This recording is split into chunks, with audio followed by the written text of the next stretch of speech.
নবীজি একদিন নামাজ পড়তেছেন, নামাজের মধ্যে নবীজির ওই আশাটা অন্তরের মধ্যে অতিমাত্রায় জাগ্রত হলো।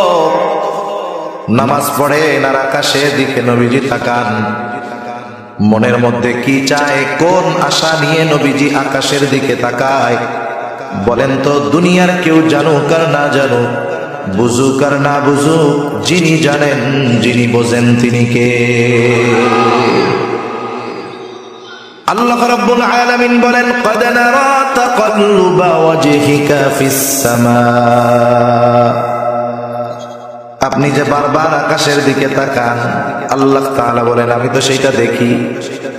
কেন তাকান তাও আল্লাহ তাআলা জানেন। এই জন্য আল্লাহ রাব্বুল আলামিন বলেন, ফালানুওয়াল্লিয়ান্নাকা কিবলাতান তারদাহা। আল্লাহ রাব্বুল আলামিন বলেন, ফালানুওয়াল্লিয়ান্নাকা কিবলাতান তারদাহা, আমি আপনার কিবলাকে পরিবর্তন করে দিব আপনি যেই দিকটাতে চান ওই দিকে। নবীজি চান, আশা করেন যে আমার মুসলমানদের কিবলা হবে বাইতুল্লাহ। আল্লাহ তাআলা বলেন, আপনার কিবলা আমি পরিবর্তন করে দিব যে দিকটা আপনি চান। নামাজ হইছে 2 রাকাত। আল্লাহ তাআলা ফরমান পাঠায়া দিলেন, হাবিব দেরি করার প্রয়োজন নাই, আপনি এখনই ফিরে যান, চেহারাটা ঘুরায় ফেলেন। ফাওয়াল্লি ওয়াজহাকা শাতরাল মাসজিদিল হারাম, আপনি আপনার চেহারাটা মসজিদুল হারামের দিকে ঘুরায় নেন। বাকি 2 রাকাত নামাজ নবীজি ওই জায়গায় পড়লেন। 2 রাকাত হলো বাইতুল মুকাদ্দাসের দিকে, 2 রাকাত হলো বাইতুল্লাহর দিকে, কাবার দিকে। যেই জায়গায় পড়ছেন এই ঘটনাটা নবীজির সাথে ঘটছে, ওই জায়গাটায় এখন একটা মসজিদ, নাম হলো মসজিদুল কিবলাতাইন।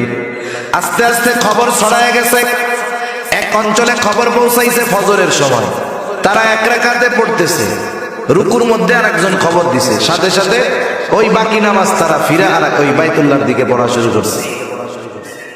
এইখানে একটা মসজিদ হয়েছে, মসজিদুল কিবলাতাইন। হজ উমরার সফরে যখন যাওয়া হয়, যারা গিয়েছেন ঐতিহাসিক স্থাপনাগুলো যখন দেখাইতে নিয়ে যায়, এই জায়গাটাতেও নেওয়া হয়।